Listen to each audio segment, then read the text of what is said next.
Salut les machines, aujourd'hui on se retrouve pour une nouvelle expérience psychosociale qu'on va décrypter aujourd'hui et qui a une petite similarité avec l'expérience de H qu'on avait vu, c'est la conformité au groupe, et nous allons voir aujourd'hui la soumission à l'autorité et pourquoi les gens sont aussi endormis concernant l'environnement que l'on vit actuellement.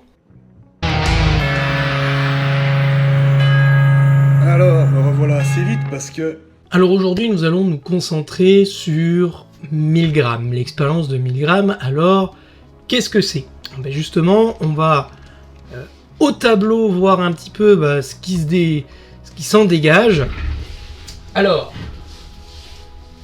ici, donc en 1963, Milgram révèle son expérience, et donc on est dans une pièce où vous avez en noir donc l'expérimentateur qui va donner des ordres, et vous avez le sujet, c'est en rouge, le sujet qui est l'enseignant, celui qui va du coup être la victime entre guillemets, celui-là dont on va tester la soumission à l'obéissance, et il y aura l'élève qui essaiera de répondre aux réponses de l'enseignant. Voilà.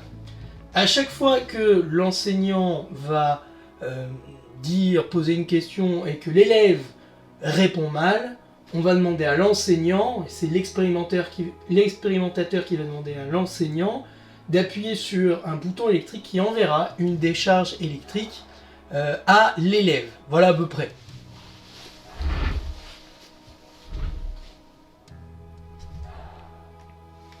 Alors il faut savoir que l'élève est attaché sur une chaise électrique, en tout cas du moins en apparence. Il faut savoir que c'est pour de faux et que l'élève est un acteur et que il va juste faire semblant, d'accord ? La réaction au choc est stimulée, c'est-à-dire qu'à partir de 75 volts, l'élève va gémir, à 120 il va se plaindre, à 135 volts il va hurler, et à 150 il va supplier d'être libéré, à 270 il lance un violent cri, et à 300 volts, en gros, il va ne plus répondre, il va simuler quasiment la mort. Voilà. Donc, la personne, enfin en tout cas l'expérimentateur, va adresser 4 réponses à chaque fois, c'est-à-dire que il doit balancer, appuyer sur le courant électrique, on va lui dire bien évidemment « Veuillez continuer s'il vous plaît ».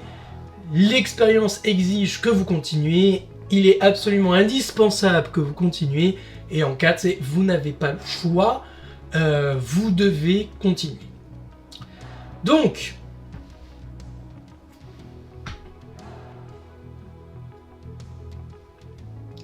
l'expérience prend fin une fois qu'il y a eu 3 décharges de 450 volts.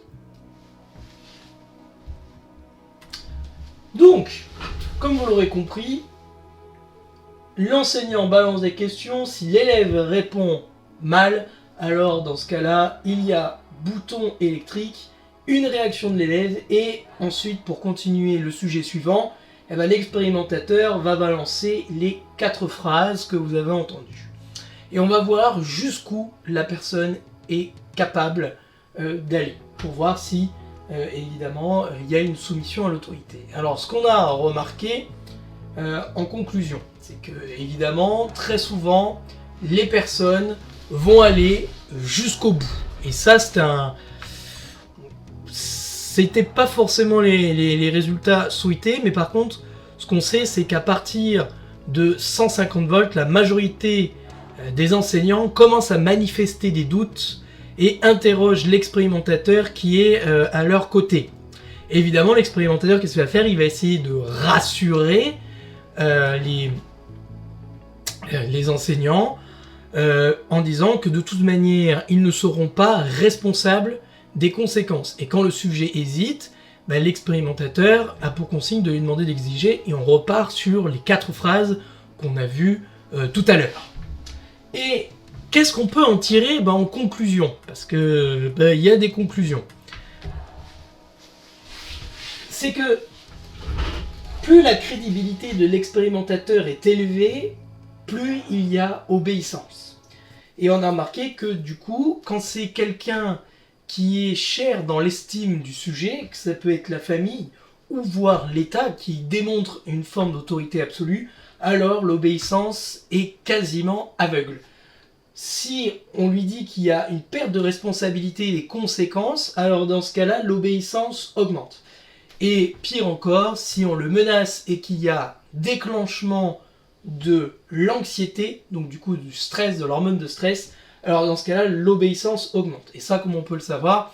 Tout simplement parce que quand vous êtes en danger potentiel de mort, le cerveau se met en mode survie, c'est-à-dire que le cortex cérébral, qui lui met longtemps à réfléchir, qui donne souvent les bonnes réponses, mais qui demande du temps pour pouvoir prendre des décisions, par phénomène de survie, il va entre guillemets s'éteindre et on va demander au système limbique à l'instinct de survie de prendre des décisions à la place.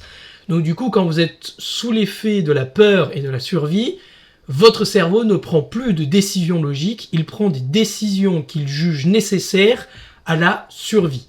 D'où, si on vous dit que vous pouvez survivre en obéissant, alors dans ce cas-là, le cerveau se met à obéir de manière aveugle, sans une once de logique. Et ça fait peur, et on voit aussi une des causes de l'obéissance,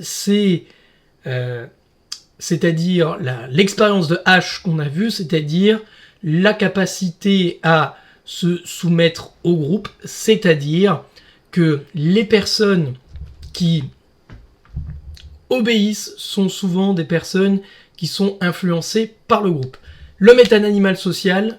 N'oubliez pas qu'il y a des milliards, des millions d'années, si vous étiez seul et exclu par le groupe, vous deviez affronter votre environnement 1 contre 1 et des 1 contre 1 contre des mammouths. Moi, je sais pas les gars, mais les chances de survie n'étaient pas très grandes. Or, dans notre cerveau, il est bien inclus du coup que si vous êtes seul, vous êtes en danger de mort et donc du coup, il faut absolument trouver de l'aide et donc du coup, l'approbation à la majorité. Et ça, on l'a démontré par l'expérience de H. Encore une fois, je vous donnerai petite étiquette sur la vidéo de l'expérience de H et vous verrez comment le groupe peut avoir une influence sur une personne. Alors, maintenant qu'on a vu un petit peu ces résultats, il y a eu bien évidemment des variantes. Alors, on a vu qu'en fonction de la proximité de l'élève, on n'allait pas au bout des 450 volts, mais que parfois les gens avaient tendance, ils étaient extrêmement nerveux à aller jusqu'au bout. On voit donc l'importance de l'autorité, on a bien évidemment le rôle du groupe, et bien sûr le changement de statut et le trouble au sein de l'autorité. Donc je vous donne un petit peu le tableau de ces variantes de l'expérience de Milgram, de manière à ce que vous puissiez avoir une vision d'ensemble. Et c'est assez incroyable parce que ce que l'on voit finalement, c'est que on voit des sujets, malgré qu'ils sont très nerveux, appuient sur le bouton quand on s'amuse à les pousser et que ce qu'ils font, c'est pour leur bien et le bien de la société et ces gens sont là à appuyer sur le bouton en mode obéissance aveugle. Milgram conclut que ce n'est pas l'obéissance qui est un problème, c'est l'obéissance aveugle dénuée de toute logique. Et finalement, qu'est-ce qui se passe aujourd'hui dans notre société ? Parce que nous sommes en pleine expérience de Milgram avec le vaccin. On propose la vaccination comme quelque chose qui est pour votre bien, que c'est l'autorité absolue qui vous le dit qu'il faut le prendre parce que sinon, vous mettez en danger les autres. Donc là, on est dans l'expérience de H en même temps. Conformité au groupe, ne pas faire du mal au groupe, sinon exclusion du groupe, qui est d'autant plus accentuée que l'autorité vient mettre des lois pour exclure, ostraciser les individus n'obéissant pas à la règle. Et donc du coup, influence du groupe, je suis exclu du groupe, je suis seul face à mon environnement, anxiété, soit j'obéis pour revenir à la normale, soit j'affronte mon environnement tout seul. Voilà exactement la stratégie de la vaccination du Covid-19. 1000 grammes, expérience de H. Et là, pour pouvoir sortir de là, va falloir commencer à enlever l'anxiété de son cerveau et essayer de réfléchir avec son cortex cérébral. Et encore une fois, Milgram le dit, ce n'est pas l'obéissance qui est un problème, c'est l'obéissance aveugle et absolue. Grâce finalement à cette expérience, c'est là où on retrouve à quel point un être humain, et on l'a vu dans la guerre de 39-45 par exemple avec les nazis, c'est là où on voit que quand il y a une autorité suprême qui en plus prétend agir pour votre bien, il devient difficile de se rebeller parce que vous allez être pointé du doigt par les autres en vous disant « mais vous n'avez pas honte de vous rebeller, cette personne ne vaut que du bien finalement, c'est ridicule, il faut juste obéir parce que c'est ce qu'il faut faire ». Et voilà toute la complexité de notre monde aujourd'hui, et c'est ni plus ni moins ce qu'on appelle des biais cognitifs du cerveau humain, et nous ne pouvons pas faire grand-chose, mis à part de les comprendre et de les combattre, c'est tout ce que nous pouvons faire. Évidemment, comme toute expérience, je tiens à vous dire que y a eu des critiques, notamment le fait que Milgram ait forcé les gens 26 fois, plus d'une vingtaine de fois au lieu de dire les 4 phrases, d'autres comme des manipulations de résultats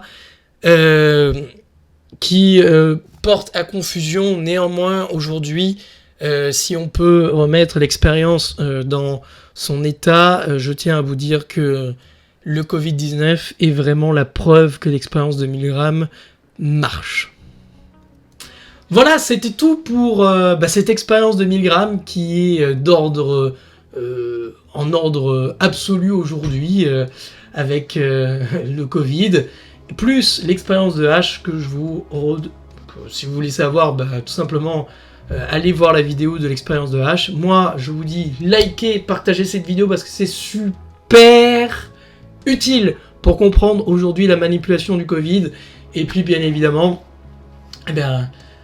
si vous voulez aller sur mon site, voir les formations Deviens une machine pour avoir la maîtrise de votre vie, comprendre tous ces phénomènes psychosociologiques, neurologiques, la nutrition, changer de vie, réussir à bien maîtriser la technologie dans son environnement propre, c'est-à-dire à ce qu'il ne vienne pas dépasser notre vie, est-ce qu'à la mettre en PLS, mais bien d'utiliser les écrans dans la bonne manière.